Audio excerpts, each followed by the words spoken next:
hold on before you do anything.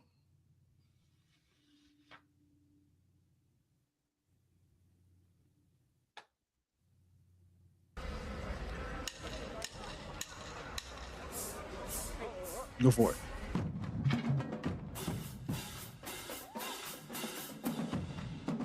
Ladies and gentlemen, boys and girls, children of all ages, and people of all places, this is the North Carolina Live Tar Heel Podcast.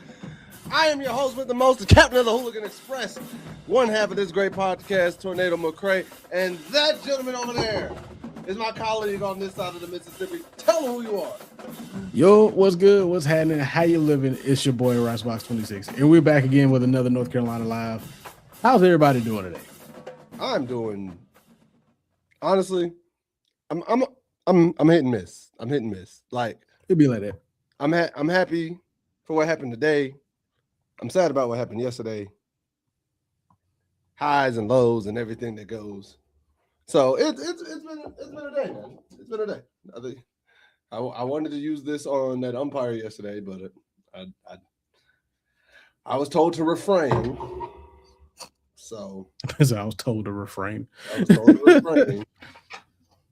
So he lives for another day. Look, I don't remember telling anybody anything. I was told to refrain. But man, it is another Tuesday. Y'all know the deal. Y'all know what we do. Always join us around here around 9 p.m. I know the last two podcasts we started around like 9:30. That's just to make sure we build up everything, but everything's still going kosher, still going gravy, baby, and we having a good time here. You having a good time, my boy? Doing pretty good.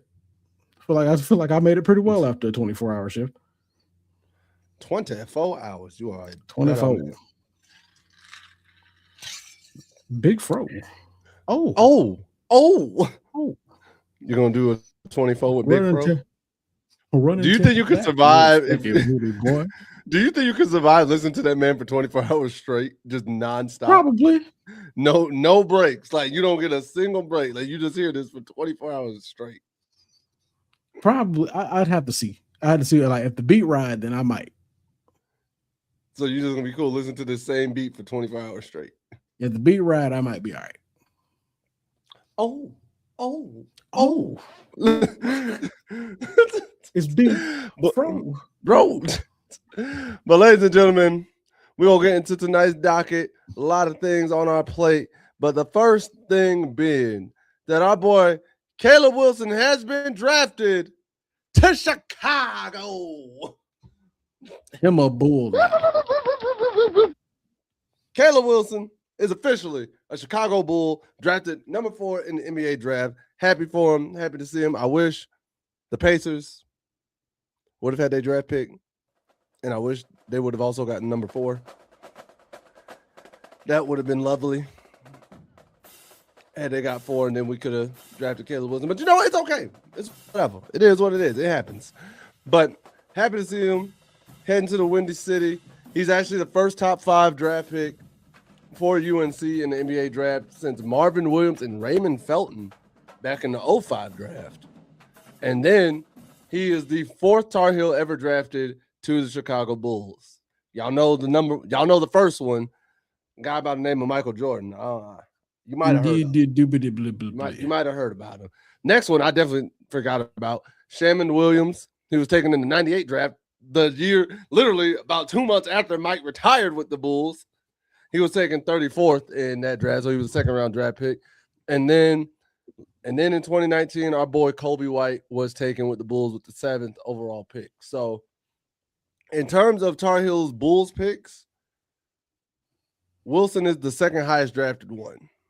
Jordan was 3rd, he was 4th. White was 7th, and then Williams obviously 34th.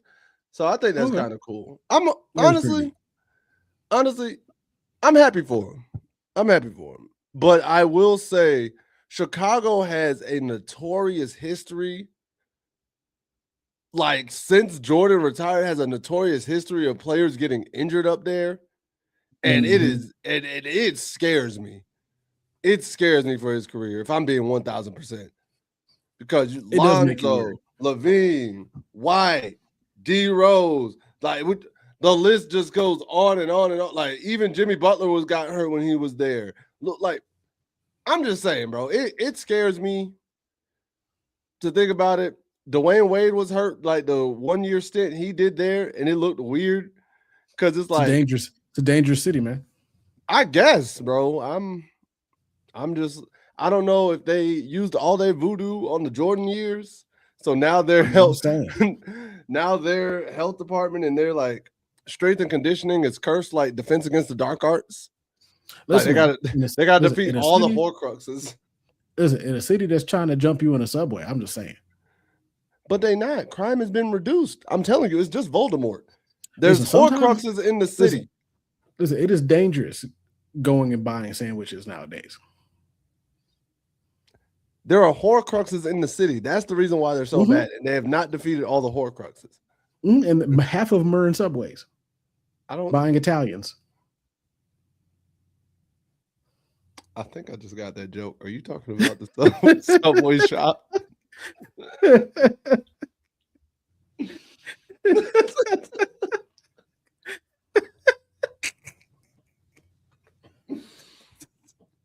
I'm mad. I'm mad about that. I'm mad that literally went over my head until you said buying Italian. Buying Italians. BMTs, extra cheese. I hate you. I swear. I swear, bro. Like oh my God. Oh Lord, this guy here. Oh, that was a good one. I can't deal. I cannot deal, man. But yeah. So definitely hope he has a tremendous career in Chicago. Hope he's able to shoot. You know what? Bring a championship to that city after the Pacers, please. Hey, man. After the Pacers, though, please. I'm just saying. But how? Also, speaking of like basketball news, how do you feel about that Giannis trade?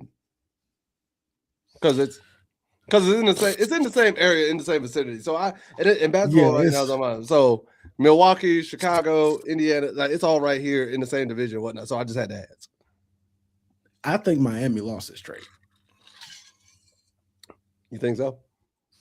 Well, one, the amount of money you spent to keep Giannis has completely shackled you in when it comes to free agent, unless you just drop a bunch of dudes that you really don't feel like you need. I'll tell you, they're gonna get 12. All of them are gonna be minimum contract vets, $1 million vets. They're gonna get 12 to fill out the rest of the roster. Call up Nate Robinson out of retirement. He'll do it. Then on top of that, you practically traded your whole shooting staff. Like Tyler Hero, who was your shooter, gone. Jaquez is a pretty good shooter. Gone. They're relying backup on bigs. Gone. They got Bobby Portis. They just like I'm just saying you relying on Norman Powell, Davion Mitchell, and Andrew Wiggins to be your best three-point shooters. That is not the greatest. All I know is no matter how hard that 2K7 creative player plays out there. Wow, not the 2K7. You are diabolical, sir. 2K7? You could have gave him at least 12. No matter how hard that facial scan 2K12 creative player is. Wow. I told you before, they ain't gonna use him for shooting. All he's gonna be there is just to push people out the way. The crazy part about that trade is an hour before it happened, I was talking to Brian. An hour before that happened, I was telling him, and we were talking about the trade. I said, Tyler Hero's gonna go, Jaime Jaquez is gonna go, and I might put Norman Powell in there and some picks. He said the only people he would have thrown in there was Wiggins. He said he would have threw in Wiggins, Powell, and one draft pick. I said, you think you're going to get that for Giannis? He said, yeah. I said, no. I was like, bro, I'll tell you right now, This ain't Hawkins is gone. This ain't 2K, bro. This ain't 2K, and you're not the Dallas Mavericks management from 2-3 years ago that just gave up Luka for nothing. I'm like, Hawkins is gone. Hero's definitely gone. I knew those two were automatic gone. I thought Norman Powell was gonna be the third person gone. I didn't expect it to be two other dudes, but there were two no names, and then the picks were crazy. Like 2 first-round picks, and then also a pick swap. I'm like, oof, y'all ain't got no draft capital for like the next 2 years. So y'all are essentially win it right now, or at least be in contention until you can get draft capital. And at that point, I guess like being contention. You're locked in for a good minute. You're locked in because the only other way you can help yourself at all is like get rid of Bam. You got to trade Bam and trade Bam to get a bunch of assets. And at that point, Giannis is going to be like, "What was the point of kicking me out? What was the point of coming here? Like, I'm in the same position I was in when I left." Yeah. The only difference is I don't pay taxes on my house because I'm in Florida and it's better weather. That's literally it. Like that's the biggest problem. Is like I understand. Like Giannis is a talent among talents, but like for the price tag that you took him up for, and not just with his contract, but what you had to give to get him, like you're practically in at least rebuild mode for at least a year or two. You want to know what's the crazy part? Here's the crazy part. Rudy Gobert and Paul George still got traded for more than Giannis did. Yeah. When Paul George got traded from OKC to the Clippers, and when Rudy Gobert got traded, their trades actually brought in more assets than what Giannis did. Rudy Gobert. Yes. You talking about Rudy Gobert? Yes, Mr. I'm going to spread COVID on everything, Rudy Gobert. The giant walking gobstopper. Yes. Because when we the go back to that hopper, the dry panty dropper, Rudy Gobert. Yep. Because Rudy Gobert was traded. Going back on this trade is always wild. You ain't gotta tell me. Like I believe you. I don't want to hear. Hey, here it is. You do. I don't. You do. Not Rudy Gobert. I'll hear Paul. Hey, the Timberwolves get Rudy Gobert. You know who the Jazz got? This is who everybody turned out to be. Malik Beasley, Patrick Beverly, Leandro Bolmaro, Walker Kessler, Jared Vanderbilt, Keontae George, Walter Clayton. Who is like Walter Clayton, a 2026 first-round pick swap, a 2027 first-round pick, and a 2029 first-round pick. Bill, what? Minnesota gave up all of that for Rudy Gobert.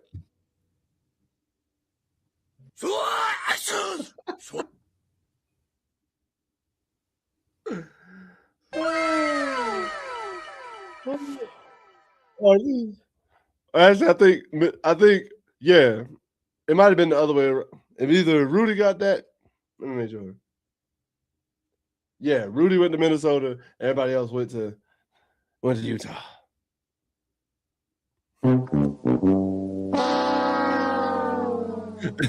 That was the Rudy Gobert.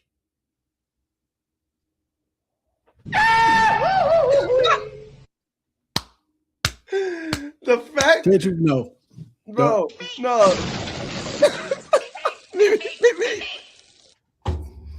The fact of the matter that trade is still in effect to this draft right now. It's crazy. And it's still going to be in effect until the 2029 draft.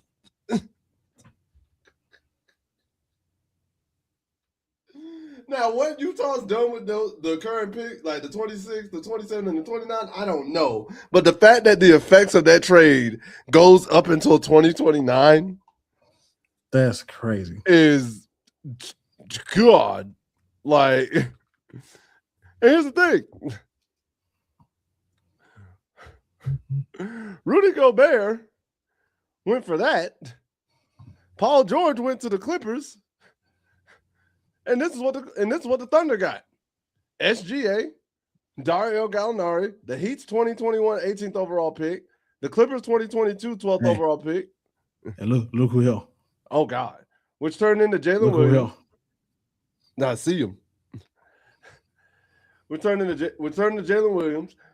The right to swap the 23rd first round pick from the Clippers, the Clippers 2024 unprotected pick, the Heat's 2025 unprotected pick or protected pick, and then the right to swap the 2025 first round pick and the 2026 first round pick for the Clippers. Like, when I tell you these trades didn't make sense, and I'm like, and even as a Paul George fan at the time, I'm like, he ain't worth all that.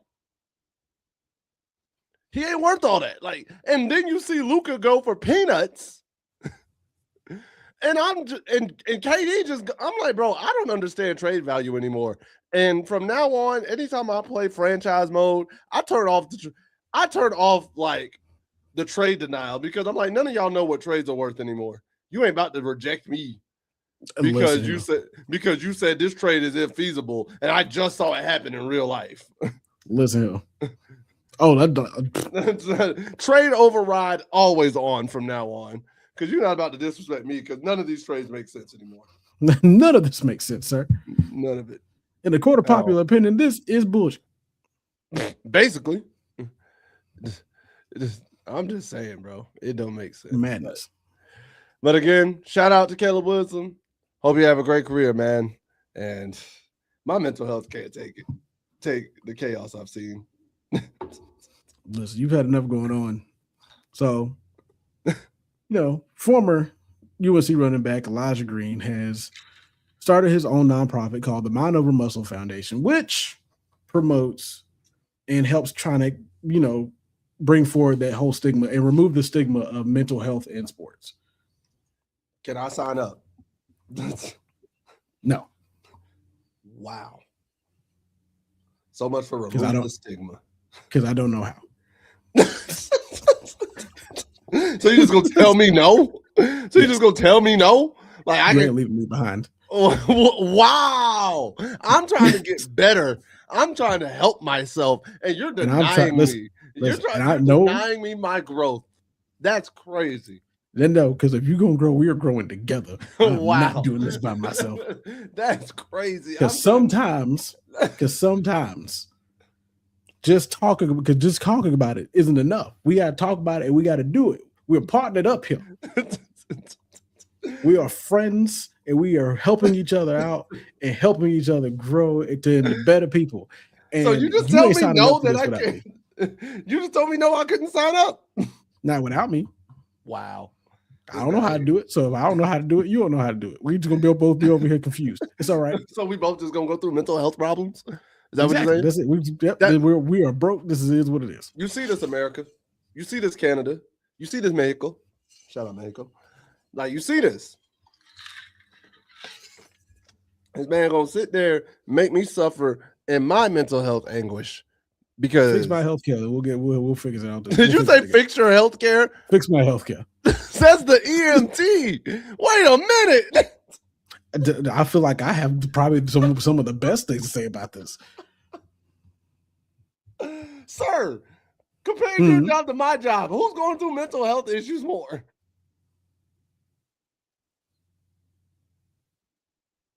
That's what I thought.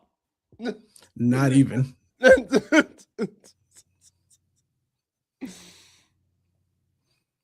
Because I was going to tell you who I'm not even going to do that. What are you about to say? Who works at 24?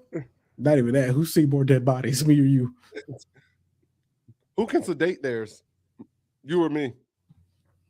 You can put yours under. I can't. If they're dead already, they're already under. There ain't nothing I can do. It's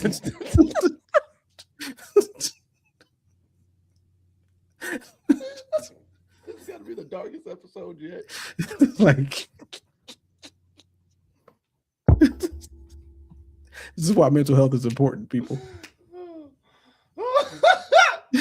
Because when your mental health is under siege, this is the kind of humor you get. It just gets dark. It gets so dark. So sad. Oh, but I yeah, love it's this almost whole football song. season. I was so ready Oh, for we it too, almost Quad. there, I was so man. ready for football season. Oh my gosh, Oh so my ready for goodness. football. But back to the topic at hand.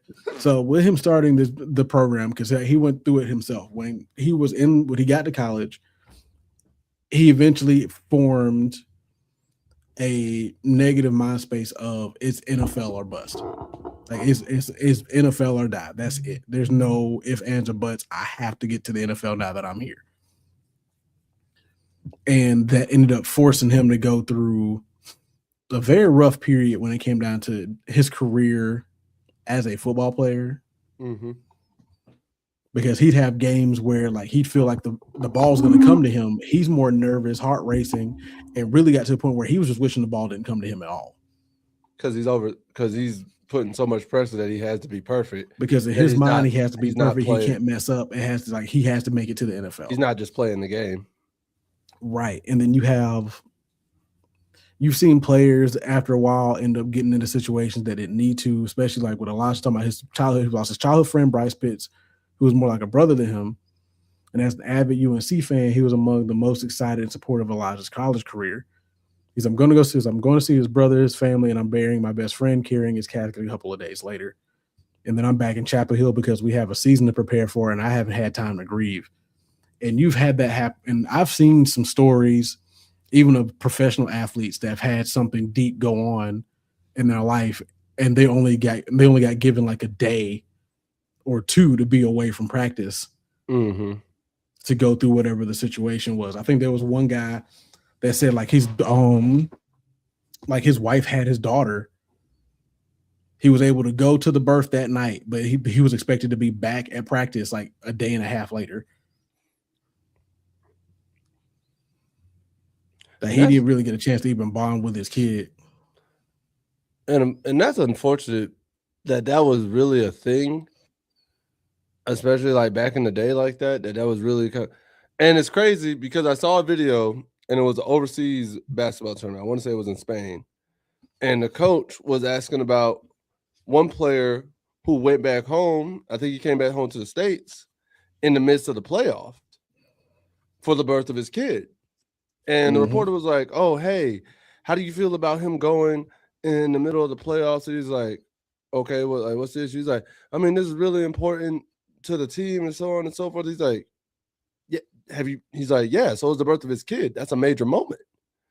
He's like, I'm the one that told him to go.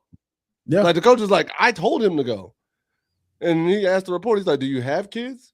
He's like, well, no. He's like, all right. He's like, when you have kids, you'll understand. Like that's be able to see the miracle of life. That's one of the most precious things you can do. Deal. And it's a huge thing. He's like, so at the end of the day, this is just a basketball game. It's just a game. These are just stands. The stands will be empty. Everybody will go home, X, Y, and Z. But you know who's going to be at your home? Your family, your kids, your wife, your husband. And in sports, we've seen it get better over the last, I'll say, 15 years in this decade, and teams allowing players to prioritize their families more or bring their families maybe on more road trips or like road trips that are closer, just to at least allow them access more into facilities and really take stuff serious. Like even LeBron being able to go to Bronny and Bryce's AAU games more often. Steph being able to be with his kids. You got Giannis, who's always around his kids. Dame Lillard being around. Carmelo and Kyan Anthony, another good example. The NFL and the NBA, and even in like the NFL and whatnot, you're seeing coaches adapt that culture of making sure that players are taking care of their families. Because how are you going to ask an NFL player to give you everything they got, everything they need, when they could have a sick kid at home? They could have a sick, like their wife is going through her third stage. Yeah. Yeah, her third stage. I don't know if you've seen, because I don't know if you've seen the clip or not of Joe Whitworth after the Super Bowl. No. So I don't think kids should be a part of post-game celebrations. No, That's fair. I think I can see. I think depending on the celebration and what kind of post game it was, so I can definitely see that, especially especially if it was one of those post games where like a lot of people end up on the court or on the field or something afterwards. I can see having them off to the side until you get over to them. I don't agree because there are so many moments where like your support system coming back home to your kids, like because you even told me one day you came home and your son just came up to you and said, "You're doing good, Dada," and it's like that can help rejuvenate a kid, rejuvenate a player, rejuvenate a kid. So I've always thought it was cool, and I always thought it's fun because these are aspects of players' lives. This is who they are. They're a dad first. They're a mom the press first. Conferences either. I like the press conferences. I like when the kiddos do the press conferences because more times than not, the kids are actually pretty well behaved. Well, like I said, I can see it from the standpoint of you don't want, especially if you weren't really trying to put your kid on camera like that. I can understand not wanting them at the press conferences because now their face is all over the place. But then again, I can understand most people who do that, their kid isn't at the press conference anyways. What I was saying, yeah, I was going to say like, but you also got to remember, like, especially if you got your kid even at the game, they're going to take a picture. I mean, you are a little older than us. You are, but it's just, to me, it's one of those things where the kids are a part of who you are. And the crazier thing is you're in this social media world where it is slightly harder to, if you're a celebrity like that, it's slightly harder to hide your kids. But also people want to know that personal side of you. Like people want to know what you do as a parent, how you help your kids. Like they want to understand, they want to feel, even though you make millions of dollars, hey, I'm still a dad like you. There are many times where athletes, and Kyle Busch used to say this all the time, he was a world famous race car driver. But when he came home to his son and his daughter, he's just dad. That's it. Like that's all they see him as. Like that's not the world famous race car driver. That's not X, Y, Z. He's just dad. And I think a lot of players like that title and are so happy when they get to showcase it. And I like seeing those moments because we've seen a lot of athletes in the past who didn't claim their kids, who didn't want their kids around, who were quote unquote deadbeats. Let's call it. Well, I think there's a bit of a difference between actively trying to keep your kid out of the press or out of the spotlight compared to I don't claim your kids. Like we're not always like, yeah, we're never gonna praise another Brian McKnight type of person. Because as Brian McKnight is trash.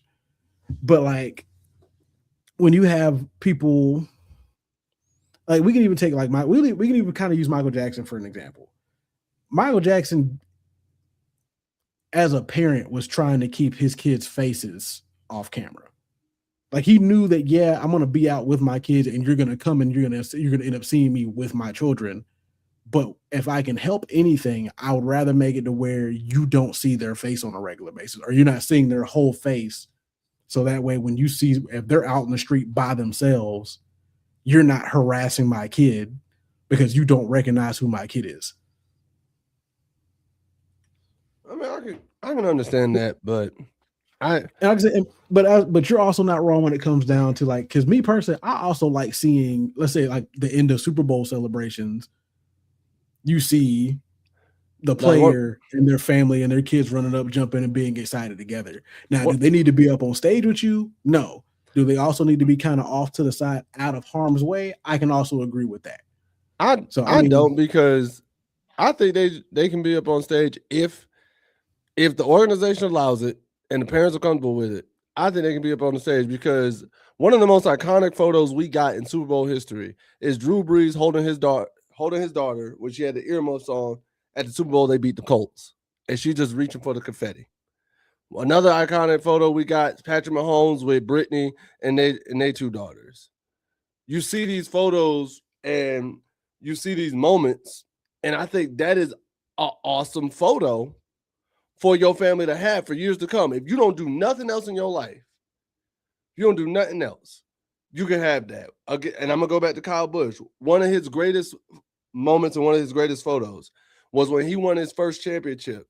And his post celebration, he asked his son had finally asked, Dad, can I ride in the car with you around? He's like, you know what? Yeah. So they ride and you get a shot like from in the car and everything. And he's holding the championship flag with his dad. And it's like, that's a cool post celebration moment. That's why I'm okay with it. Because to me, I'm talking about like on the stage. I'm talking about like on the stage during like the trophy presentation. And I'm still okay with it. That's what I'm including. Up there for that. No, I'm including that. No, I'm not. I'm saying I don't think you need to be up there for that part. Now, once the trophy is given, because like during the presentation, that's for the players and the team. Now, the pictures that you have, like you holding your kid while on the field after the game's right over before the presentation, all that. Oh yeah, love those photos. Love seeing y'all together, grouped up, and all that. I'm just saying. I think from a sense of you already have the whole team on this stage. That's what I say. Like I just don't. I say just moving them out of the way of like the extra crowded bits of stuff. Because the last thing I want to see is your kid, you up there with your kid, somebody bump you wrong. Next thing you see, kid flop out your hand. Now they're looking at you like this guy plays football, catches 300 something passes, but can't hold on to his own child. Come on, I don't want that happening. But then again, how rarely has that happened? I'm not saying it's going to. I'm saying how rarely has that happened. That's why I say I'm perfectly okay with them up there during the celebration. I'm 1,000% up there okay with them because half the time the kiddo may be too young. Maybe too young to remember. The other portion of the time, the kiddo is like looking up to their dad and they want to be close to see what their dad got or see what their mom got. And it's like, that's cool. I think honestly, I would say it's an age limit thing for me.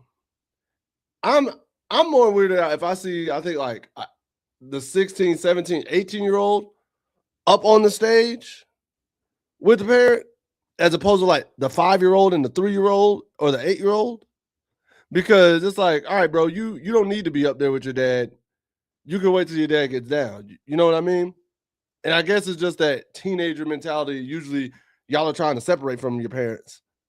So there's that. But yeah, I'm always cool with them being in the press conferences. I'm always cool with them. Like one of my favorite press conference moments was when Francisco Lindor, when he was with the Mets and he had his daughter and she's sitting on his lap during post game and she's sitting down. She's like, hey, daddy.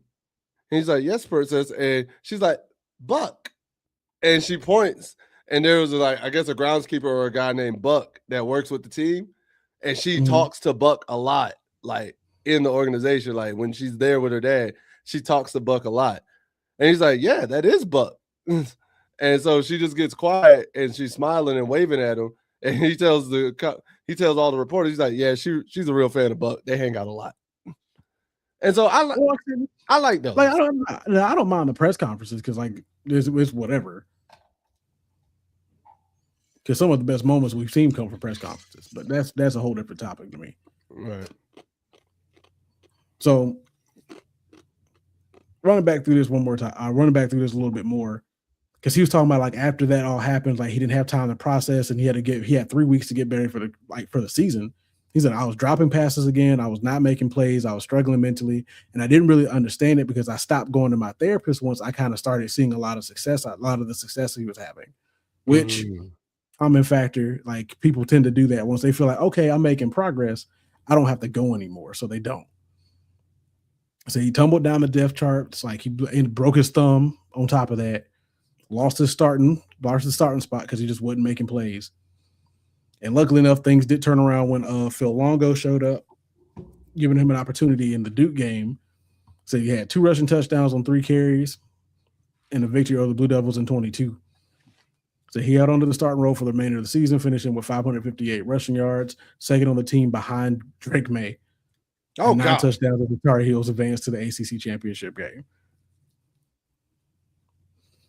And then when it came down to like trying to change the narrative, shout out Drake May. He realized when it came down to mental health, like you can't sometimes like just recognizing it isn't enough. Like you not, and even then, that's just why I'm trying to sign up, but somebody won't let me. I done told you, ain't nobody out here getting healed, and I'm not getting healed. It's like a poker. Like I'm trying to go to the Poke Center to get healed. He won't let me.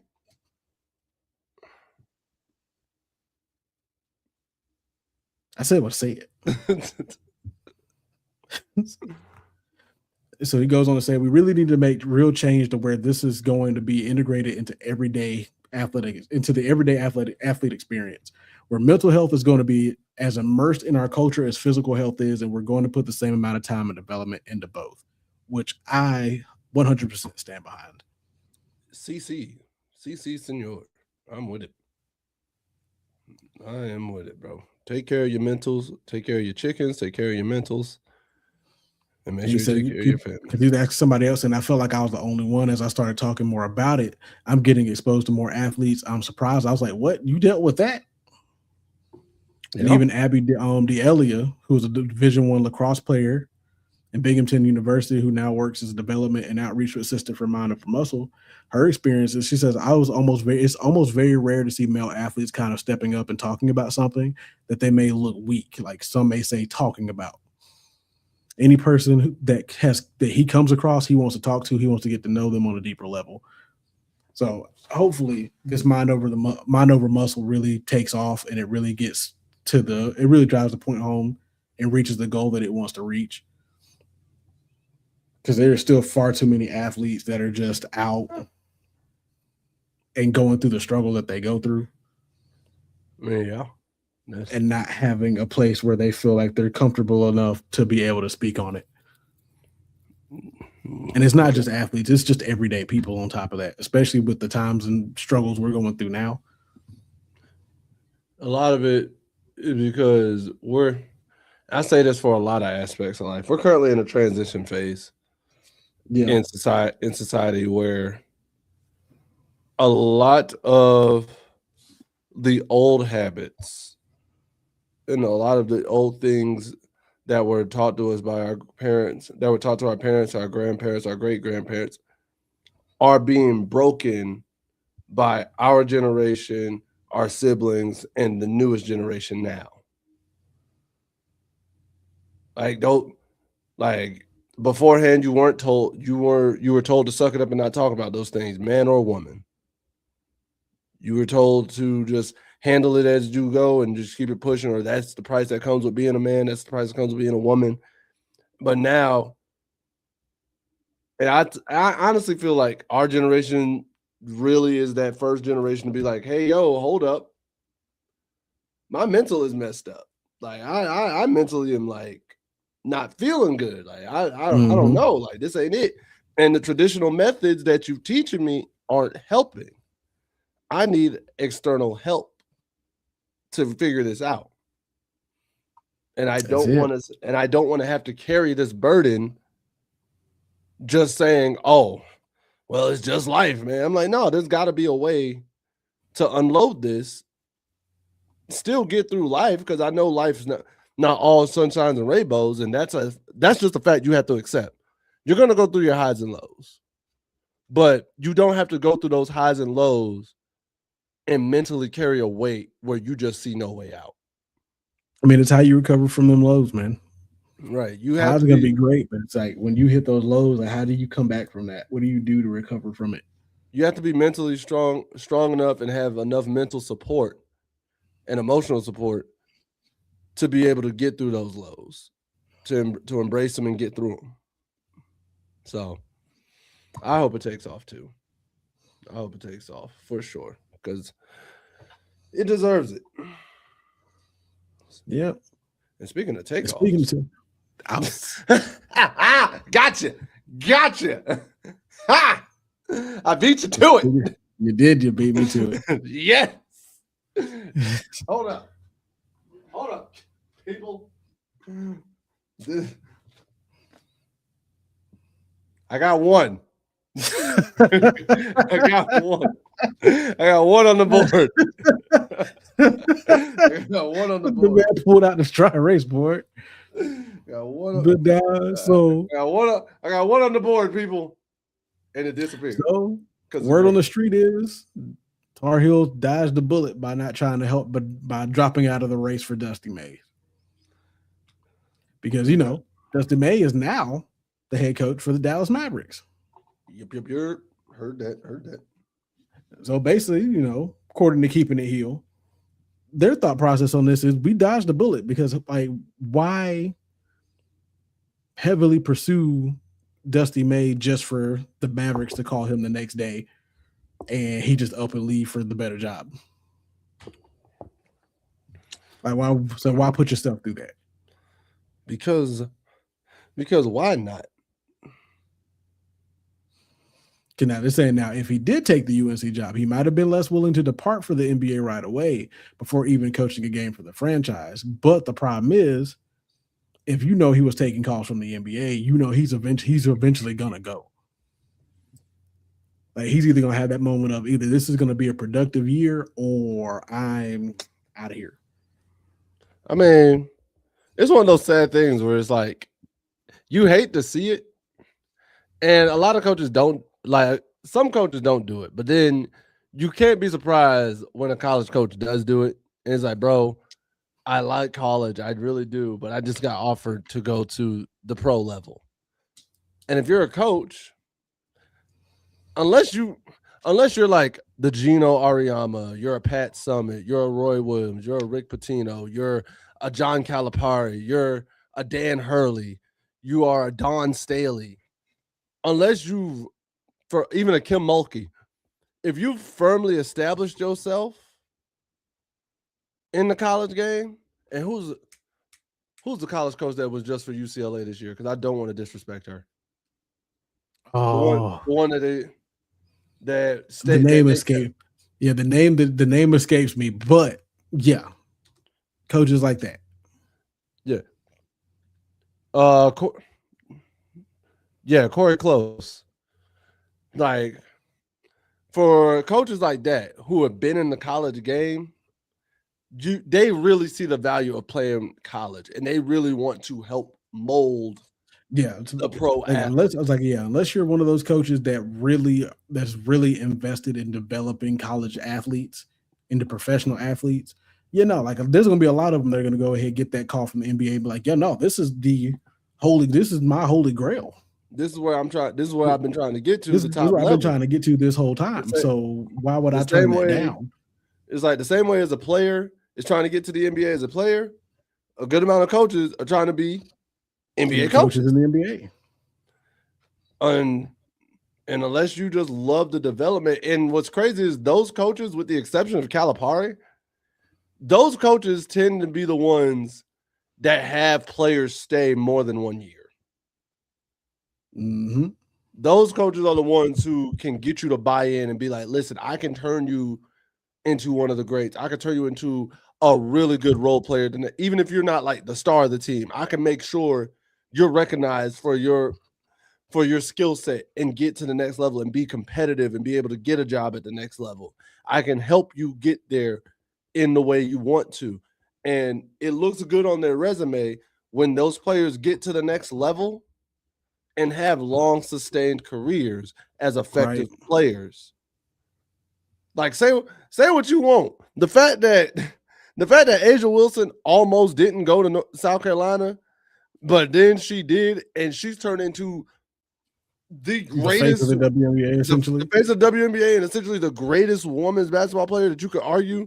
Like, there's only a handful that you can argue against her. And and Asia Wilson even said she didn't play basketball until she's 13. So, a lot of that development came like her high school years and primarily Dawn Staley. Shoot, the fact that we're still talking about Nick Saban developed players. I'm saying, and as much as I couldn't stand Nick Saban because he was winning so much, the man can develop talent. I can't knock it. Shoot, my quarterback right now is a product of him. Hey, my starting quarterback right now is a starting product of Nick Saban. Hey, it is what it is. One of your star receivers in franchise history, a Nick Saban product. The bad thing is the second one was also about to be another Nick Saban product. Another Nick Saban product, bro. Like and truth be told, had we taken him when I wanted to, Carolina would have had another one in Patrick Surtain, who, guess what, has already won a league MVP on defense. When's the last time, like, outside of Surtain, a corner winning defensive player of the year? I'm sorry, not league MVP, defensive player of the year. Apologies. Apologies for misspeaking, because I know somebody's like, he said league MVP. That was Matthew Stafford. Shut up. I league MVP for defense. That award doesn't even exist. Defensive player of the year. You know what I meant. Shut up. It shows what you know about football. Ooh. Go band for band with me on football stats. Guarantee you won't win. Watch out for Keith. right. Oh, watch out for Keith. Clicking away. Like clicking away at me right now. Oh, Jesus. But when you have those coaches who really love developing you, and you generally can see what they've instilled in you and what they've instilled in that player and how it translates. Because I think they generally end up producing some of the better products. Shoot, even though he did it more towards the end of his year, Coach K was one of them. Coach K had a very good job of it. And, you know, as we're talking about past developments, let's talk about this. So, if y'all haven't seen it, unfortunately, the Diamond Heels lost in a blowout to Oklahoma on Monday. 13-2. It was rough. Say the word, and this is over. Nah, they did good. You can put it back.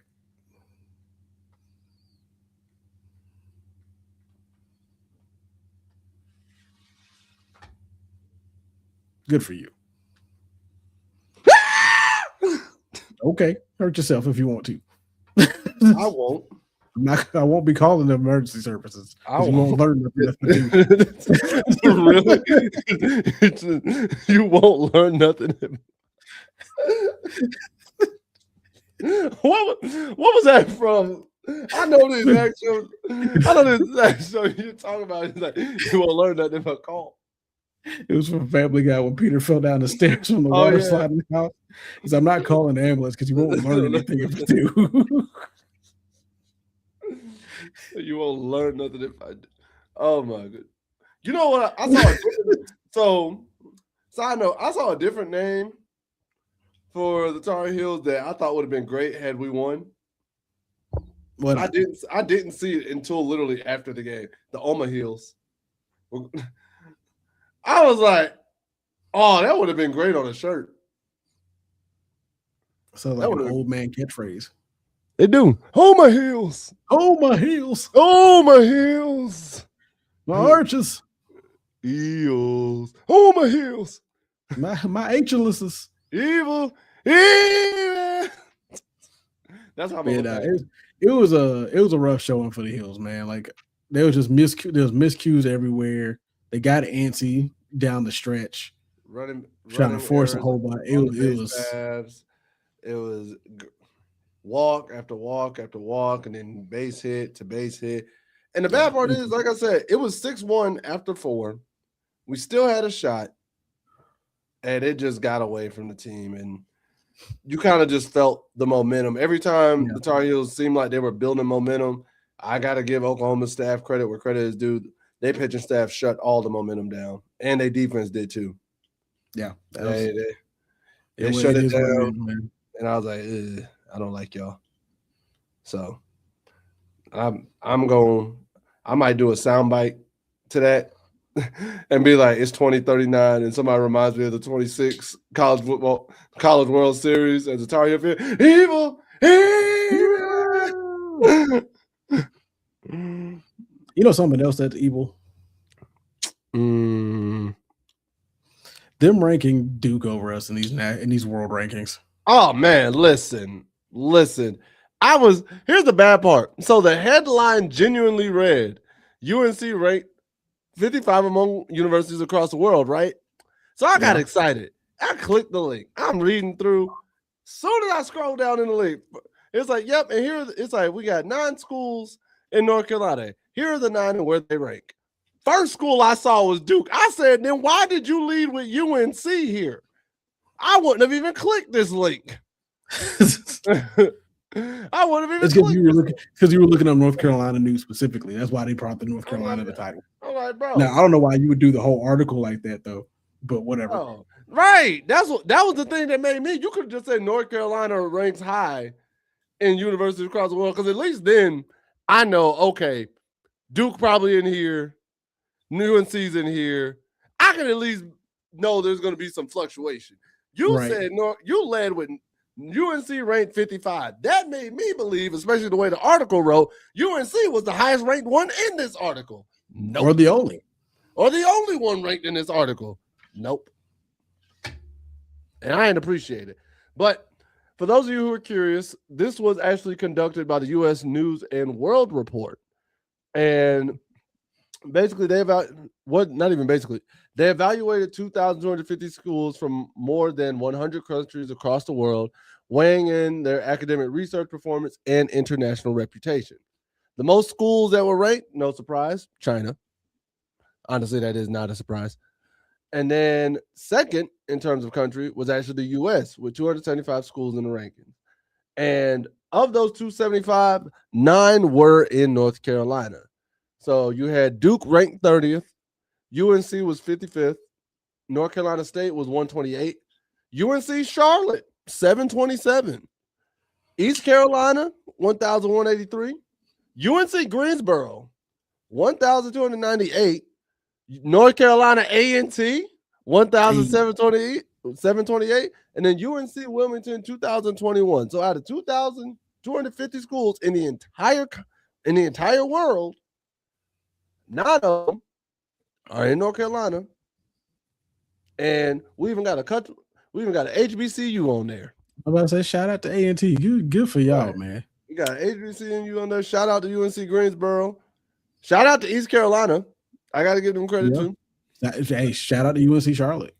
Right, and then Wilmington. Look at you doing your thing. Look at y'all bouncing back. I'm surprised I'm surprised Wake Forest ain't on here, or Liberty. Listen, I look at it. Sometimes some schools need to be humbled. Sometimes people need to go through some humbling experiences. And I can tell you somebody that's been humbled this week, and that's Brendan Sorsby. Oh my sweet Jesus, bro. Let me, boy. When I tell you that letter from the NFL, boy, go Pirates! Yeah, go East Carolina Pirates. Go ECU, bro. But boy, that response from the NFL to Brit, boy, and it's all true. It's all factual though, because bro, all you had to do was show some responsibility. That's when it got to this point, show that you know what, I'm gonna hold myself accountable for this, and I'm just gonna take the responsibility of just being punished for this. They took for our listeners who are aware of the Brendan Sorsby situation or weren't here for last week's podcast. Long story short, Brendan Sorsby was caught gambling on college games at his 3 schools that he attended: Indiana, Cincinnati, and Texas Tech, right? Texas Tech, yeah. Yes, Texas Tech. And Texas Tech. And he bet over what, $30,000 over like 9,000 bets? Upwards to $90,000. Upward to $90,000. And over 2,000 bets. And he tried to get a 5th-year eligibility with the NCAA. That was denied. He filed an injunction with a judge in Lubbock, Texas, to try and get back. But then when he saw the legal issues he was going to run into with the NCAA, he decided, you know what? I'm going to enter the supplemental draft with the NFL. For those of you who are unaware, the supplemental draft is a draft that takes place for specific players for specific reasons if they weren't available to go through the NFL draft. For example, one famous person who went through it was Terrell Pryor, who was going through some legal issues when he was coming out of Ohio State. So he was not available for the regular draft, but he ended up getting picked up by the Raiders in the supplemental draft. So this is a thing that happens. Now, the NFL, after Brendan Thorsby made it known he was entering the supplemental draft, the NFL, per Adam Schefter, is declining to hold a supplemental draft this summer, currently leaving the 2027 draft as the only way for Brendan Thorsby to enter the NFL. A letter is being sent to Thorsby and all 32 NFL teams to inform the league's decision, and the league continues to show that it has little tolerance for gambling issues. Respectfully, even though we all know they got the prize picks and everything going, don't bet on your games, especially not games you're playing in. That's the cardinal sin. Here's what irks me. So this is what Brendan Thorsby's attorney said when the decline came through. He said in his letter, in April, we inquired the NFL about the process for the supplemental draft. The response from the league was that all that was required was a short application which needed to be submitted prior to June 22nd. And nobody did the NFL indicate that it would need or want to review anything other than the application itself, or that submitting the application at or close to the deadline would have any impact on the consideration. Last week, we requested NFL supplemental draft application. The application asked for basic bio info, responses to 4 yes or no questions, and included a small space for Mr. Thorsby to state, why are you applying for the 2026 draft? It did not provide an opportunity or ask Mr. Thorsby to submit any additional documentation or information. Mr. Thorsby completed the application and submitted it to the NFL within hours of receiving it. He said the agent followed up with the NFL to ask if any additional info was needed. NFL declined that invitation. Said the NFL gave its letter purporting to deny Mr. Thorsby entry to the supplemental draft to the media before sending it to Thorsby. He learned that the NFL was not planning to hold a supplemental draft when the media reported, which the attorney calls as an unlawful act in a violation of the current NFL collective bargaining agreement with the NFLPA, Players Association.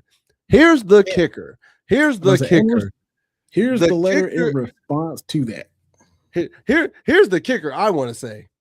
The kicker is, according to other very reliable source, Ian Rappaport, the collective bargaining agreement allows the league to decide whether to hold a supplemental draft, and this year it won't. So the letter sent to Thorsby in response from Lawrence P. Ferrazzini, who was a part of the NFL Relations Board and stuff. He said, it goes on to say, we are in receipt of your petition for special eligibility dated June 16, 2026. As announced earlier today, the league has elected not to conduct a supplemental draft this year. Under our collective bargaining agreement, the league retains sole discretion to determine whether it's appropriate to conduct a supplemental draft in any given year. The league has not conducted such a draft for several years, and prior to our submission, the league had no plans to do so this year, as no other player has sought entry.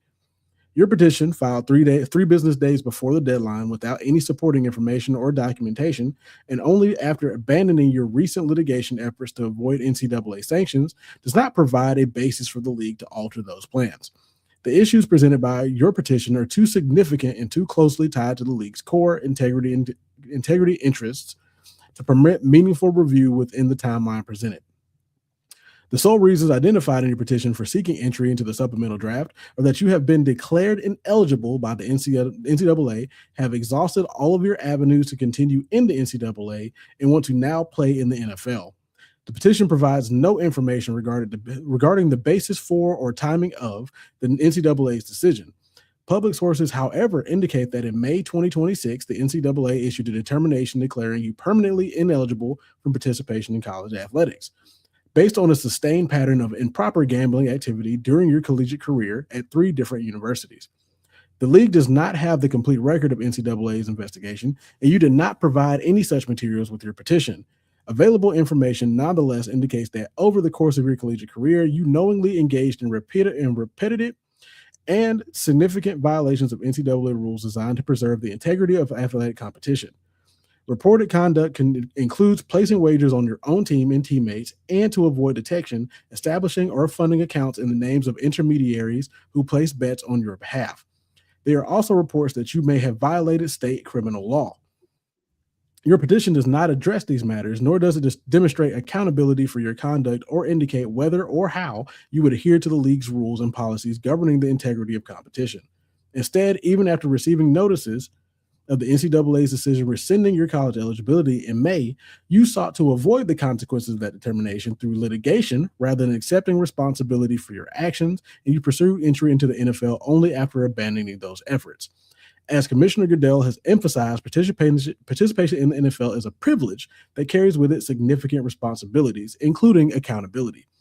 By all counts, you are a talented player with the potential for future success. We encourage you to focus on preparing for possible entry into the NFL through the 2027 annual draft. And, of course, his lawyers. Brendan Sorsby. Give me the solo. Give me the solo for this one. Give me the solo for this one. Because we got to talk about this. Sir, you got denied entry into the NCAA because you were gambling. You tried to sue them and use litigation to get back in, and that was denied. So then you want to go and run and hide your tail and go into the NFL in the supplemental draft, and now you want to scream, oh, it's against my rights, and y'all aren't holding the supplemental draft for me because of what? The NFL told you why, pointed out why, and your lawyer want to sit there and say, y'all didn't ask for additional information. We asked you point blank, why are you trying to come into the league? Why do you need a supplemental draft? Huh? Why do you need that? Because we know what you did. It's writing on the wall. I'd have to be stupid not to see what you did. No, any blind person can see you ran to the supplemental draft because the NCAA blocked you out. Any blind person. Stevie Wonder, Ray Charles, and Frank could have even seen that. But now you want to sit there and run and rave and sit there and try to file litigation. And the bad part is the NFL is still giving you a damn chance and saying you could possibly come back for the 2027 NFL draft. They didn't even ban you permanently. They said you could come back next year. Take your year suspension, shut up, sit down, and let be an adult. Be an adult. Accept responsibility. You got caught. You admitted to it. You admitted to it, dog. You want to probably bring up the Calvin Ridley situation. Guess what? Calvin Ridley wasn't in the games he gambled in. That man was home. You were actively in these games. And you admitted that you did it. So, yes, this to me is essentially the NFL's way of suspending you for a year without having to suspend you for a year. Because the NCAA ain't letting you back. And because you're not a player in the NFL, they can't officially suspend you. So this is an unofficial suspension. Sit your ass down, accept responsibility, go to rehab and get your gambling habit fixed, and try to get ready for the 2027 NFL draft. God! Got the world in your hands and you want to ruin it, and then you want to cry victim. Shut up.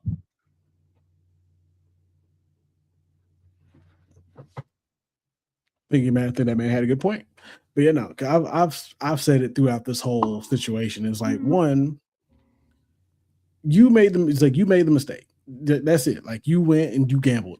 Hell, and to be honest with you, had you just gambled on the pro sports, you probably still would have been fine. Because they've lifted the regulation on college athletes betting on pro sports. They just can't bet on collegiate sports. The other problem is the level of avoiding accountability in this is the problem. Is really the biggest. Is the bottom line here. When they told you that you'll lose eligibility because of the gambling situation, which has been a long rooted rule in the NCAA for years. It's not a new rule they just came up with because of the transfer portal, none of that. This ain't new. This is a very classic NCAA led rule. Going well past the 80s, going well past the early 70s, more than likely. I don't know how far the rule goes, but it's been around for decades. I would say, yeah, it's been a rule for decades in every sport. You don't bet on the sport that you're playing in. You just don't. You just don't do it because like the NFL laid out to you specifically in that letter, it violates the integrity of competition because we don't know now, especially with the NFL level of things now. People are already questioning whether these games are rigged already. Mm-hmm. And you really want to stir that pot by instead of just not playing football for a year, you want to go and do this? You thought people were just going to let that? You thought it was just going to ride? Like, sure, you can probably try to go and be an undrafted free agent and try to sign that way. Sure, you can try it if they allow you. Because from what I read, he's not eligible for that. He's got to go through. He won't be eligible as a free agent this year. It'd be next year, right? Because they're telling you you're going to serve your suspension. Because this all came up right after the Big Ten put in a thing about punishing him and Texas Tech. Because y'all went ahead, got the litigation that removed the NCAA for punishing you. The Big 12 was like, oh, okay, then we'll see if we can do it. They said, hold up. They said, time out, sir. We're gonna go ahead and find out because we're gonna go ahead and put in some legal documentation about punishing you ourselves. Because yeah, the NCAA can't do it, but ain't nobody say we can do it as a conference because we have our own bylaws here. Take the L. Take the L. Work out for this next year and go to the draft and be ready for the draft and all that situation. And stay away from gambling apps. Stay away from anything that has anything to do with gambling. Stay away from it. Ad pop up on your phone, burn the phone. You got enough money, you get another one. Go on airplane mode. You won't get ads. Just shoot. I think they still paid you $5 million. You'll be all right. And this is when old school players and OGs, in respect to the OGs, when they say entitlement amongst the new generation, these are the exact players they're talking about. It's not the ones that work hard. It's not the ones that are like putting in those extra hours and things like that. It's this type of player who broke the rule willingly, knowingly, severely, honestly broke the cardinal sin. To me, this is worse than taking money under the table or like paying athletes under the table. And like this, and don't get me wrong with it. It doesn't help that other players have been able to apply for the 5th year eligibility, it get rejected by the NCAA, then they go to the court and get it. Like, don't get it wrong. The biggest problem, once again, bro, your situation is different from theirs. It's not just you wanting a 5th year eligibility. It's not just that. The Chambliss situation is just the Chambliss situation is just an extra year eligibility. Old buddy out in Virginia Tech was just an extra year of eligibility. Joey Aguilar, who somehow got rejected for his and both the court and NCAA, they're just for extra years of eligibility. You, sir, got caught gambling. Once again, we have to lay it out. You broke the cardinal sin of athletics. You broke the cardinal sin of a competitive sport. You don't bet on your own sport. This ain't boxing. And even then in boxing, guess what? You can't bet on yourself there either. There's a reason why the 1919 World Series is referred to as the Black Sox scandal.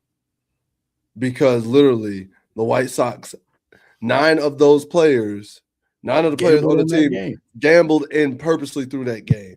There's a reason why Pete Rose was banned from Major League Baseball for so long, because he was gambling on games he was in. There's a reason why Tim Donaghy got kicked out of the NBA and was serving federal time in prison, because he was gambling on NBA games where he was a referee. There's a reason why there's 20 people facing litigation now for a gambling ring through the NBA. So it's like you got to remember, like, it's not just this ain't a small thing. This is a big deal. It's a big deal because you ruin the integrity of the sport. 2, do you really think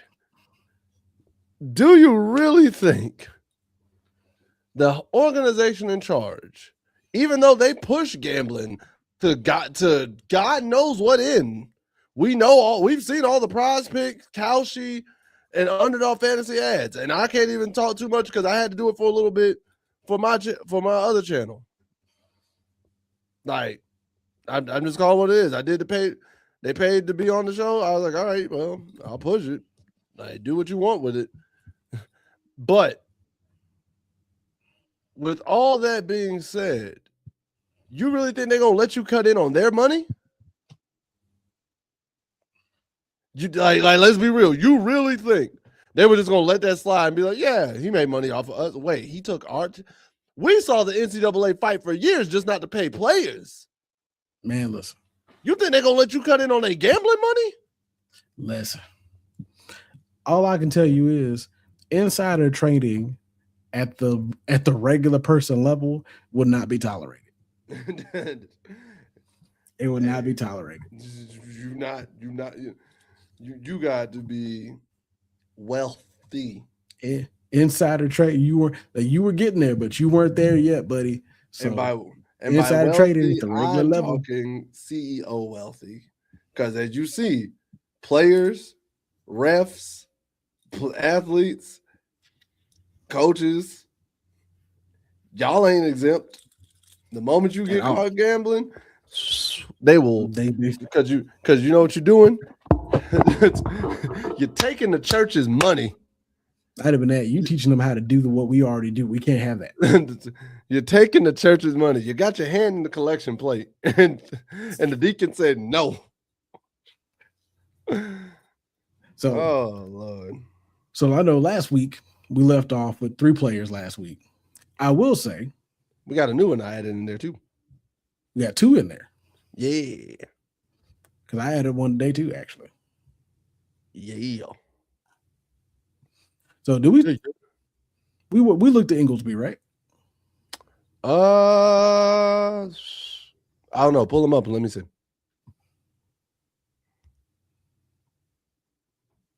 Or you want me to pull him up? We in there.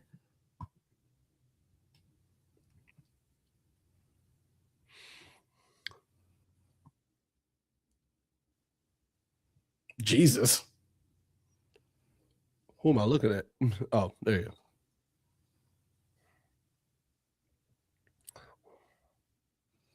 Like, I feel like we've seen his. Oh. Nah. I didn't see that. He's looking up like, what, bro? What the heck? What just happened? Oh, God. Yeah, no, we ain't see this. We ain't see this one. We ain't see Hold this on. one. I can tell you right now, we didn't see this one. Hold on. I can tell you right now, we didn't watch that. I feel bad for that linebacker. He did not see that. He did not see that coming. Now he rolled you down 6 yards, bro. Twice. Rolled you twice. That was a successful double team. Boop. Boop. And they got negative yards. And they got negative yards. Man, that was not your fault. I don't care what nobody said. That was not your fault. You did your job. I'll say this. That was a good little spin move from 33 just now, though.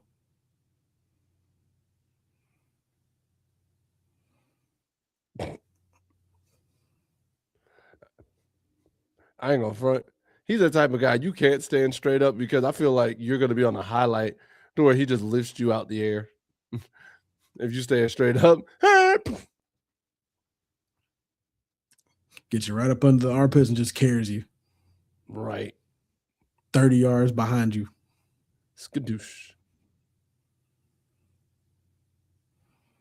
Big boy. Oh, good seal block too. Yeah. It's on that running back to make that a bigger play. Oh, good kick step.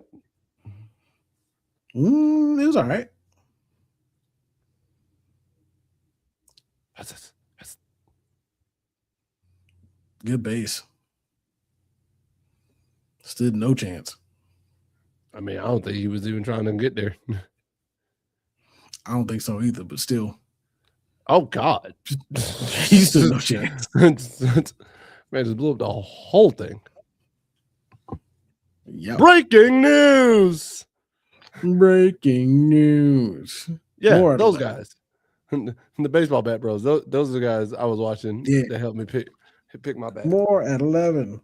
But yeah, no, we got Hudson Inglesby, offensive tackle, 6'6", 283 pounds, 3-star out of Anniston, Alabama. Number 291 nationally, 23rd offensive tackle nationally, and 10th player in Alabama. He had other offers from K-State, Arkansas, Baylor, and Cincy. Woo! Next up on our list, we have Aaron Williams, linebacker, 6'2", 195 pounds, 3-star out of Missouri City, Texas. Number 30 linebacker nationally, number 30 linebacker overall nationally, and number 62 in Texas. Had other offers from Mississippi State, Arizona State, Arkansas, and Baylor. And Balur, Bahubali. Yo, Aaron. Tires built to perform. Period. Y'all don't get no free ads from us. Get out of here. Hankook Tire, official tire partner of TGL. That's weird because I definitely muted that. Apparently they didn't care. Hold on. They actually had top speed lists. Oh. That man topped that list at 21.48 miles an hour. Versus Dawson. I want to know who clocked him. That's what I want to know. He says a linebacker? Yeah, he's supposed to be an outside linebacker. There you go. I think he's listed as a defensive back here, though. I ain't gonna lie. He low-key could have got away with holding on that other receiver. When he crossed his face. Mm-hmm. Not gonna lie, your teammate set up that kill shot. And he looked like he really even hit him clean. He hit him clean, though. Yeah, that's what I'm saying.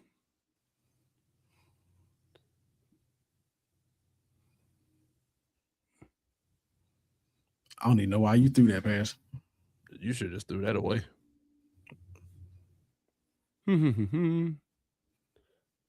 Okay, great read and react. I'll give him that.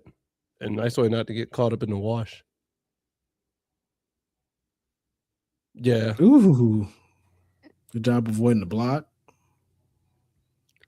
Go, go, go. Nice way to read that angle. Good pursuit. Who tilted this camera?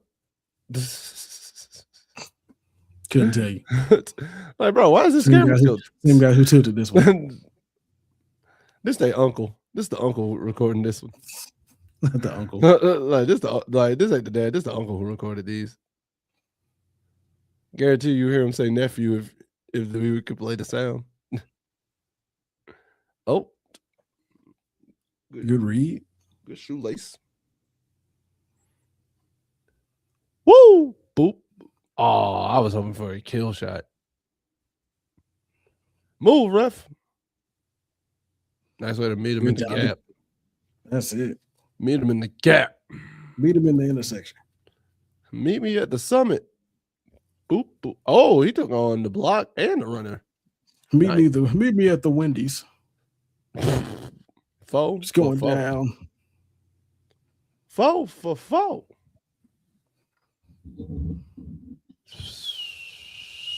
Good job of staying home. I get why he didn't. But part of me on that last one, not this one, but the last one, I was like, he could have attacked the hole a little bit sooner instead of just sitting back. Yeah, he sat back for a cutback opportunity. I know, and that's why I say I understand why he did it. Yeah. So I'm not like I'm not mad at it, because if you go in too hard, running back gets one good cut, he's out of there.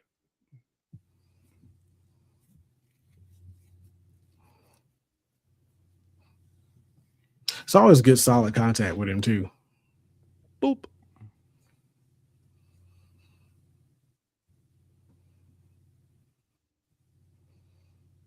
Yeah, he's always there for like a good one-on-one opportunity. Up, up, up. Nice way to back out of getting caught up, because he easily could have got caught up in all that mess. Good job of fighting off these blocks too. I mean, I like him. I'm gonna say this side note. I do love natural grass, but boy, these kids today spoiled because everybody play on turf. Man, listen. I feel as though nowadays they'll be more surprised if they play on grass than they do turf. 3 came in late. Hamble. Oh, y'all got him playing safety now? Uh-oh.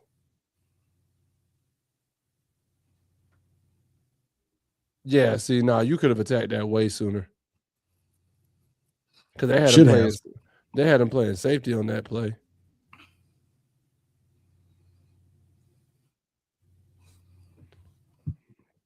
Yeah, if he's ever gonna play that safety slot, as soon as he knows where they're running, as soon as he knows where the receiver, whoever catches it, he can't sit back like that. He's got to come downhill.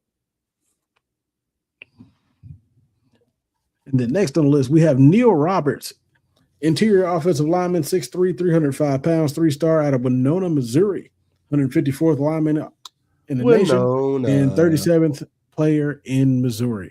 Had other offers from App State, Pitt, Georgia State, and Marshall. Winona. We know y'all. Add him to the stage. Add him to the stage. Coming in on the stage. You ain't even added to the stage, fool. Ooh. So I don't even know what you saw. What? so just bump us? All right. All right, then. Coming to the stage, Sparkles. Oh. All right. Now he walked over you. Now he barrel crawled over you, over your body. He said, I'm big. I can't get up right away. And your quarterback still took a sack. Oh, okay. Oh, no, he got out of it. He got out of there. How'd you get driven to the opposite side of that line? He didn't know. He tried.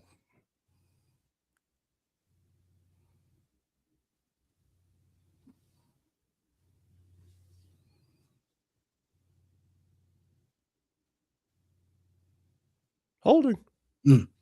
Nobody got up to the linebacker. Good job of cutting off the edge. Really good seal. A horrible ref would have called that holding. A hating ref would have done that. Yeah, that's what I'm saying. Like a horrible or hating ref would have called that holding. And now he's just bullying people.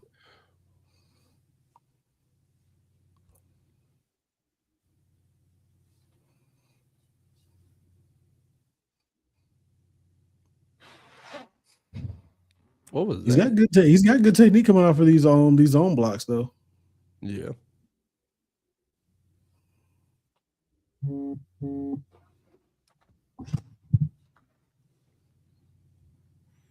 Boop. Oh. I ain't gonna lie, that quarterback was about to die.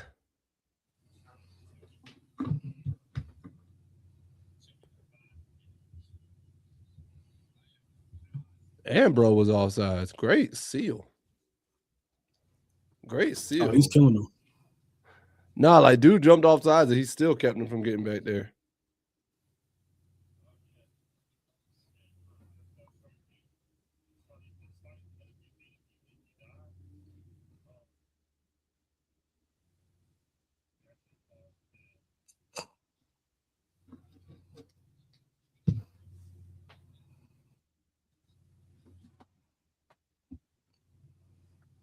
Thundercats. Oh, wait, that's the Missouri logo. Why? It looked like the Thundercat logo for 2 seconds. Thundercats.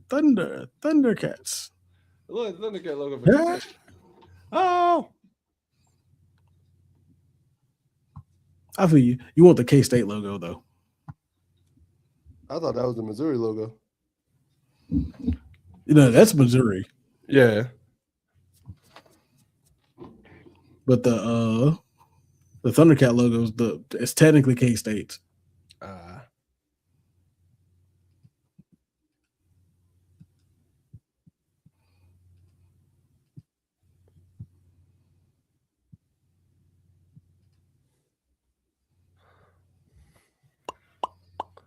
Double pass. Could have been Could have been blocking in the back.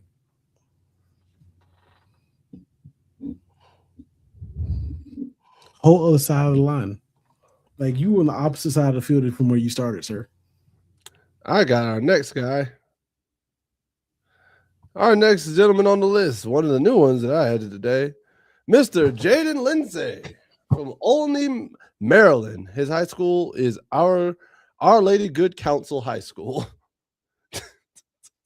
I really just want to say his high school name. Man, 6'3", 300. He's 6'3", 300 pounds, 860 tackle, 860 player nationally, 55th interior offensive lineman, and the 21st best player in Maryland. And we actually flipped him this past weekend from Colorado. He actually had committed to Colorado, and we flipped him this past weekend. Other offers he had were reigning champs Indiana, Georgia Tech, Maryland, Pitt, Syracuse, V-Tech, and West Virginia. I got it pulled up. Oh, I heard you. Whatever. Can't do nothing wrong. I beat you to it. You honestly didn't. I just didn't I beat share you it. to it. I win. I can't do nothing. Christine Malmet, all WCAC.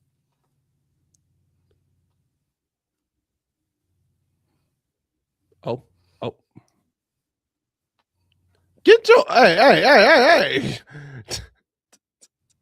Good God. He just tackled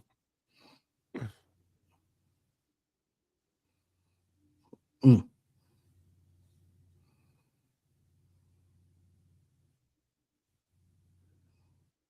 His hand placement, like he's good, but if he keep wrapping around like that, he gonna easily get caught for holding. That should have been a penalty there. Him helping in that double team just now. Because that would have been shot block, wouldn't it? Mm-hmm. Something wrong with that line. That was low-key holding. Low-key. Oh, no, that was a great block. That was a great chip.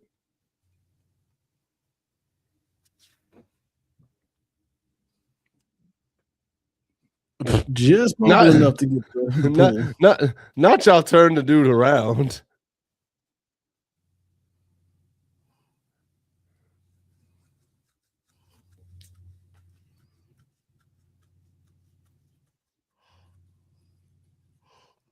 I like the little scoop hop step that he starts off with. He's like scoopity scoop. He gets some distance on it though. Whatever works for him. Do.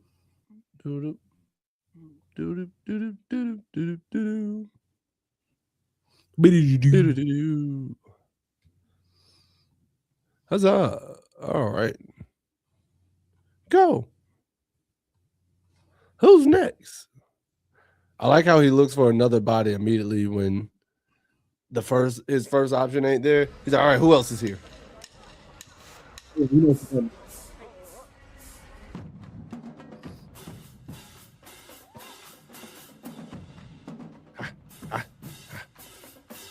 Quarterback, if you don't get rid of the ball. Oh, Jesus Christ. Like, I don't know if you can do that, but they allowed it. I guess so.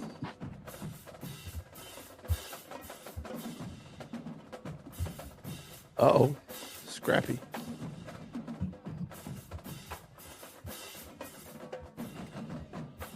I didn't know where that pass was going. A fade to the back.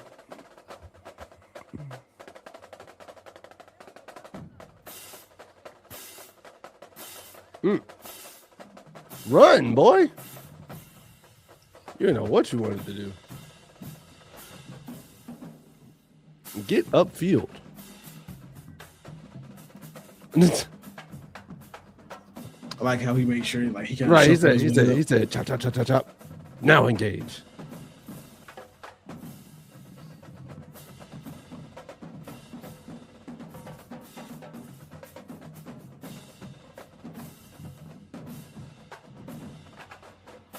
Okay.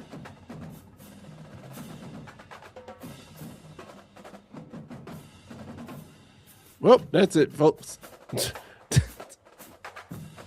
It froze for a second on my end. It was broke. That receiver ain't even want the ball. He want that smoke. And you're going.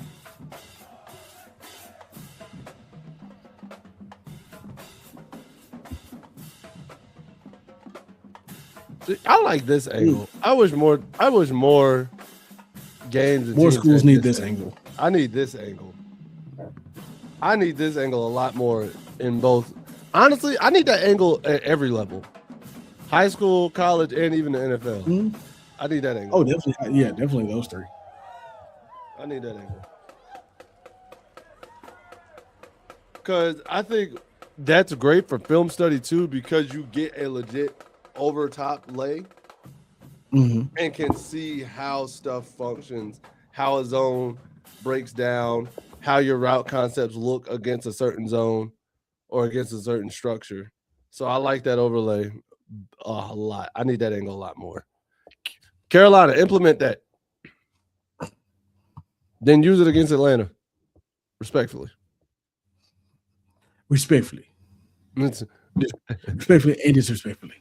Respectfully. Just use it. I don't care how. Just do the thing. Just do the thing. And the last person we got on our list today is Amare Peterson.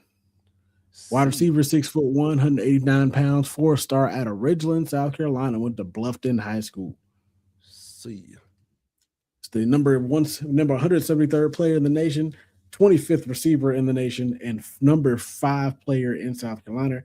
Had offers from Georgia, Georgia Tech, Colorado, Arkansas, Florida, Florida State, LSU, Tennessee, and Wisconsin. All right, I'm gonna tell you right now, we're not watching this whole video. It is 12 minutes. Boy. I'm just telling you right now, we're not watching this whole thing. Yeah, agreed.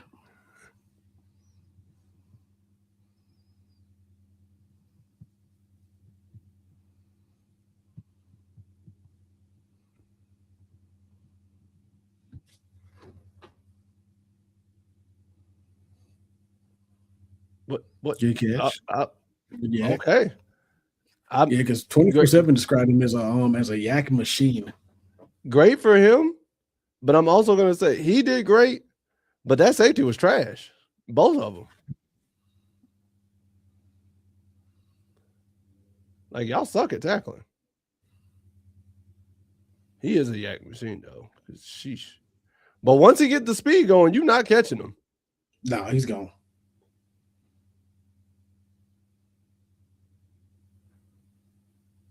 You're not even paying attention. Honestly, he could have hit you with a comeback right here if he really wanted to. Oh, he a Deshaun Jackson type, at least in high school. Just go down. He's 6'1", 189, so yeah, that makes sense. Just go downfield and go get it. That should be an intercept. Honestly, he did a great job. He did a great job high pointing that because a good corner, that's a pick. A good corner of safety, that's an easy pick. You know what I mean? Oh, yeah, absolutely. Oh, good blocks.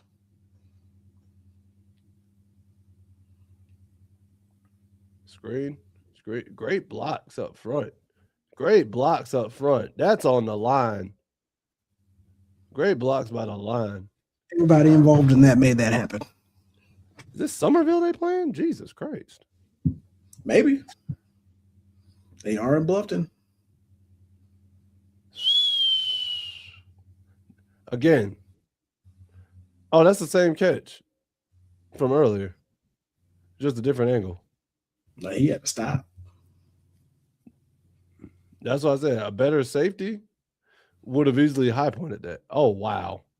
Y'all just knew what coverage they were in. Because that route shouldn't have worked. Not on that. He probably right here in this slot, ain't he? Bottom slot. He about to snag it. Watch.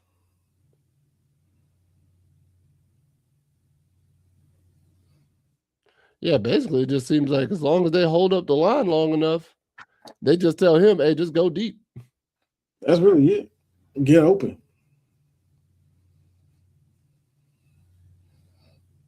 Oh. Ooh, all right. I like that. Yeah. Had to been on that reel. He is not afraid to run it over. Did you see the lineman block the dude in the back? Dude stopped. And he stopped looking like he was confused. Dude stopped. He's like, where'd the ball go? Ding! Like, what do you mean where'd the ball go? This game is wet. I can already tell. You wet on the turf field, somebody about to slide. Or just not tackle. Oh, horse collar. Okay. I'm glad they threw that penalty.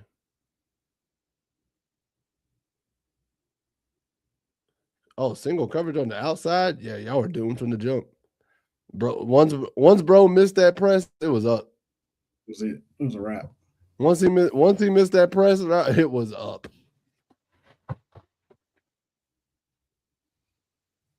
You know.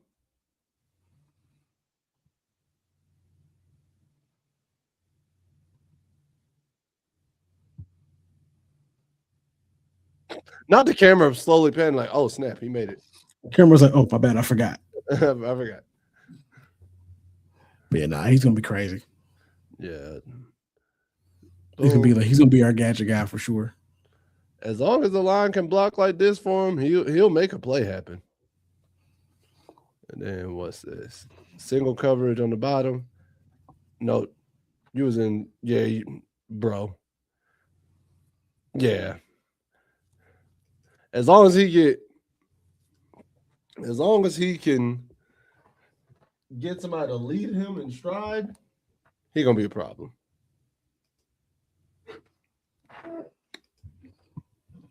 He shall be a problem. Ready for the game of the day? Called draft day? Game of the week. Game of the week, yeah. It's called draft day? It's called draft day. All right, I'm with it. Let's get it. Let's see here.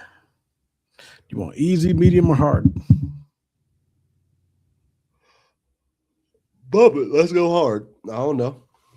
All right. So you also got a choice of all time, 1990, 2000, or 2000 onward, or 2010 onward. Since I'm going hard, I'm gonna go more recent. Let's go 2010. All right.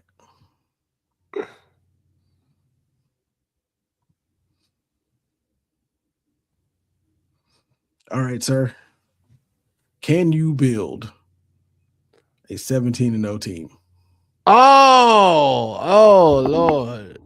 So we're both going to do one. We're going to see who gets the better record. Can I build a 17-0 team? Let's see what it give you. All right. Dallas. 2016 Denver. 2016. What are my positions I got? You got quarterback, 2 running backs, 2 receivers, a tight end, and a flex.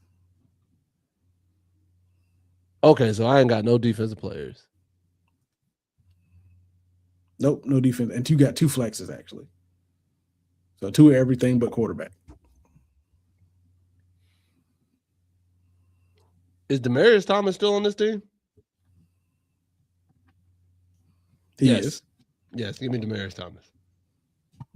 He's a wide receiver? Oh, Lord. 2021 Chicago Bears.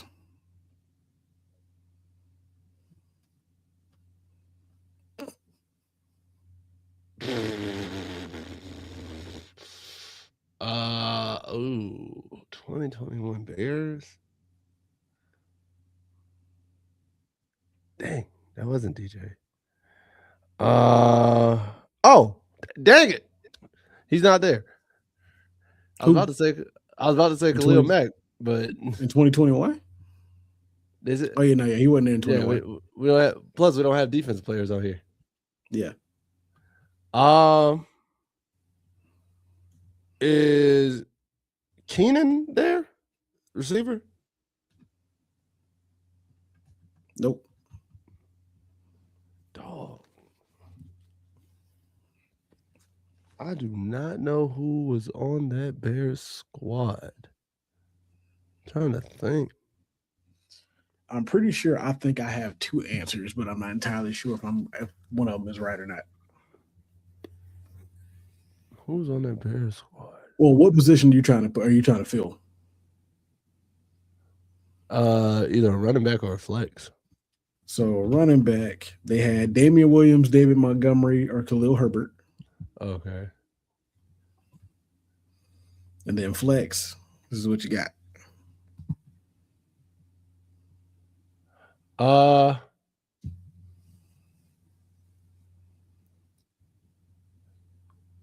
remember Demir Bird now. Give me David Montgomery, actually. Let me that one. 2022 Arizona Cardinals. God, this game hates me.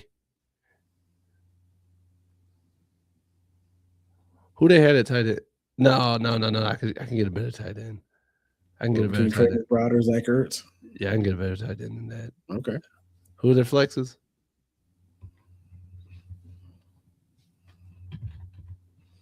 Got Eno Benjamin, AJ Connor, AJ Green, DeAndre Hopkins, Greg Dortch, Marquise Brown, Rondell Moore, Trey McBride. This is actually that post-COVID year, or like right around post-COVID. I'll take D-Hop as a flex. I'll take D-Hop as a flex. I know they're gonna put him at receiver, but yeah, they gave you the receiver, but 18 Rams. Oh, please tell me this is Todd Gurley. Please tell me Todd Gurley's on this team. Yes, sir. 2022 Oakland Raiders. God dang it.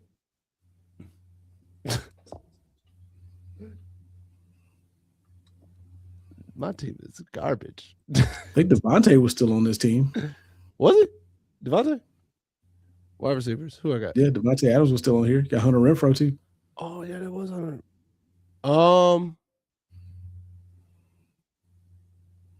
Dang, who was better that year? Yeah, when in doubt, Devontae out. Yeah. 2025 Chargers. Do y'all just like they ain't giving me nothing I really need? Jesus Christ. I know we said hard, but bro, why? I mean, you get one reroll.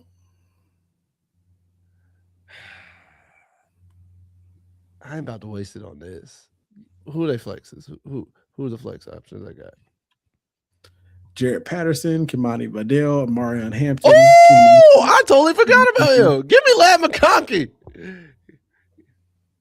I totally forgot about Lad, even though that was a down year. Oh my God. Reroll. That's exactly why I re-raised that. Jesus Christ. You can reroll. 2019 Tennessee Titans. All right. Who was oh, that? Dang. Who was that tight end? Fersker, Delanie Walker, or Jonnu Smith. Or Delaney Walker, sorry. Jonnu Smith. It's bad. All right. Who you taking as the quarter? God dang it!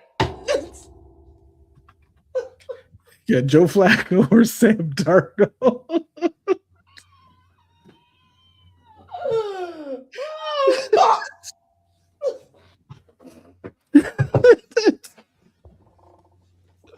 Oh, why did the Jets? Oh my God, bro! I thought I was Gucci. Oh, wow. Oh my God. Oh, wow. Oh, I thought I was gold. Give me Joe Flacco, bro. Like, oh, I thought I was my team like 6-10. Yeah, C minus. Oh, bruh. I got hoed. I got hoed. We got to run this back once off camera. I got hoed. Just hold on. Oh my Yours God. is a 16-21. Flat And a on top of it. That's crazy. I got hoed. All right. Let's see what it gives me. I'm going to do same parameters. I got hoed. See. Give me something good. Oh, yeah. What? Bro, that's immediate. I got hoed, bro. Detroit. He wasn't there yet. I think he was gone by then. They gave this man Julio off rip. That's bogus.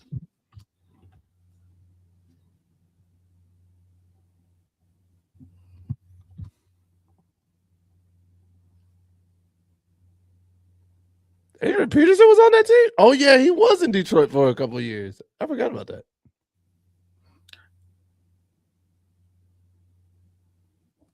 I'll go DeAndre for that one. I forgot he was there. Boo! They are hoeing me! Yeah, no, you're going to have to run me back. Run it back for me, bro. 2020 Minnesota. Justice for me, bro. Oh, my God. I got hoed. Are you serious? I was so hoed. You really were. I was so hoed here. You really were. This ain't fair. This ain't fair. I demand justice. I demand justice, bro. Like, this is whack. Yeah. He said, watch out for Keith. I guess I'll go Ramondre. He did all right.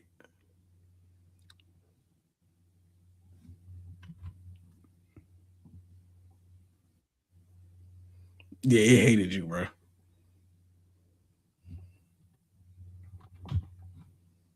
Oh, he wasn't there yet. Oh, no. Aaron Jones was there. I'll take that.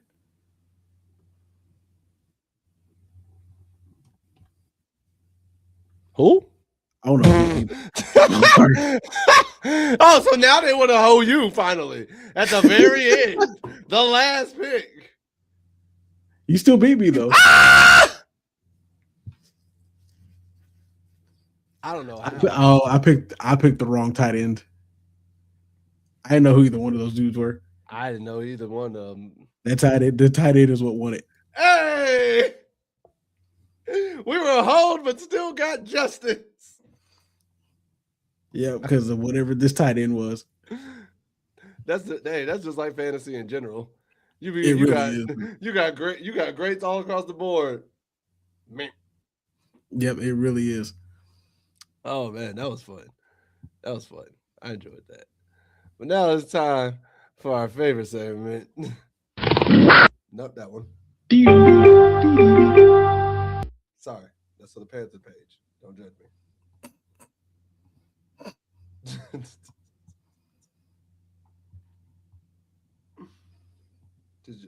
Think it's my turn. It is. Target takeaway of the week.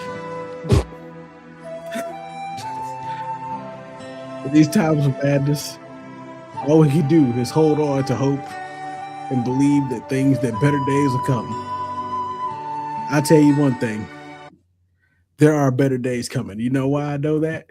You know why I know better days are coming? Because at the end of the day, football's almost back. 45 days away. It's almost time, y'all.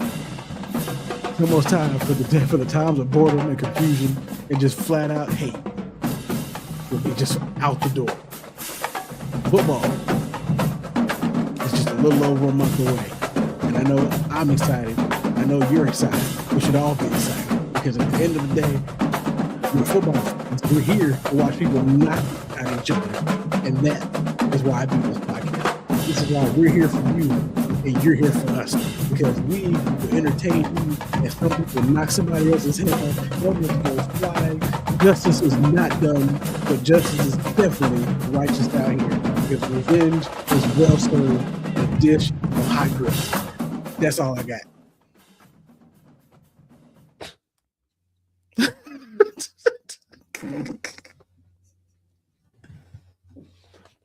I think what made it funny was the sound got louder and made you get quieter. You just like, yep, I'm just staying at this tone. I'm not yelling. I ain't doing nothing. Kids in the other room. He's like, kids in the other room. We're not doing that. If you can't hear me, oh well. Hey. Oh Lord.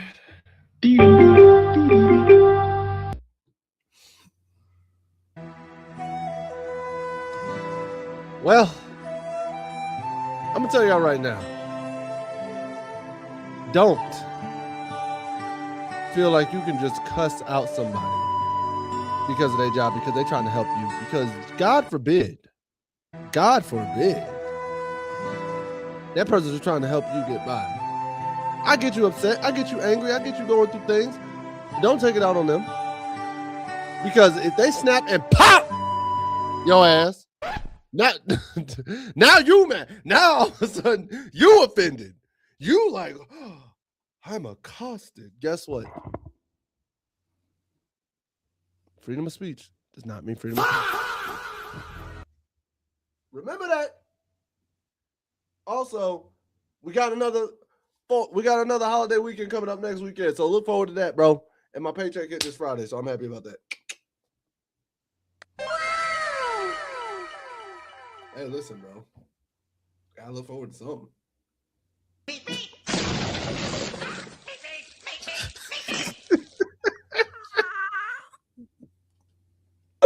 That soundbite will never not be great.